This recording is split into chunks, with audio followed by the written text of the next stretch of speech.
ছিল, ওনার মোবাইলে কল ঢুকে না। তারপরে উনি মাগরিবের আজান দেয় যখন, তখন উনি আয়সা দেখেছে বাইরে দিয়ে লক লাগানো। উনি কোনো লক খুললা দেয় ভিতরে এই সবগুলো অগুছানো, মানে ঢাকা দিয়েছে এরকম করে ভালো যাচ্ছে, ওনারা পায় না।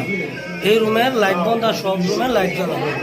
তারপরে উনি এটার মধ্যে ঢুকতে লাইট দিয়ে খাটাল গিয়ে দিয়ে উপরে রক্ত, তারপর খাটাল গিয়ে দিয়ে দিয়েছে ওনারা মাইরে ভালো যাচ্ছে।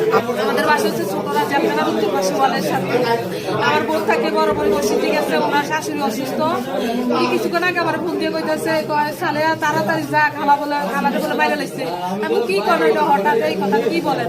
হয়তো আমি আমার ফোন দিচ্ছি, মানে ওনার বড় মেয়ে আমার ফোন দিছে, খালার বলে এরকম। আমি আর কি কর, তাড়াতাড়ি আমার মারে নিয়ে রিক্সা দিয়ে দৌড়ে আইসা দেখি অবস্থা, ঘর সব লন্ড বন্ড আর ওনার ইয়ার ভিতরে।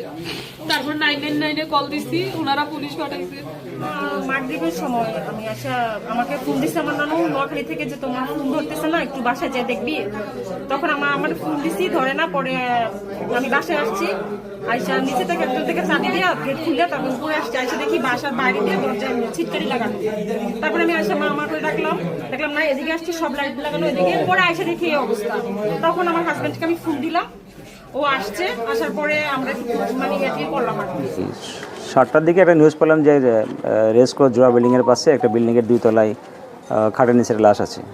সংবাদ পেয়ে আমি পুলিশ ডিপ্লয় করেছি, আমি নিজেও আসছি। আমি আমার সঙ্গে সিআইডি নিয়ে আসছি, পিবি আসছি। আমরা দেখলাম দরজাটা খুলে ওই ভিক্টিমের মেয়ে ছিল, আর দরজা খুলে দেখলাম লাশটা খাটের নিচে।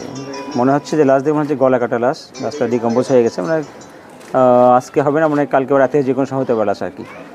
আমরা খোঁজখবর নিচ্ছি, আসলে এই মৃত্যুর প্রকৃত রহস্য, হত্যাকাণ্ডের প্রকৃত রহস্য উদ্ঘাটনের চেষ্টা করছি আমরা, পুলিশ সবাই কাজ করছি আমরা। আসলে তদন্ত ছাড়া বলা যাবে না হত্যাকাণ্ডের প্রকৃত রহস্যটা কী আসলে।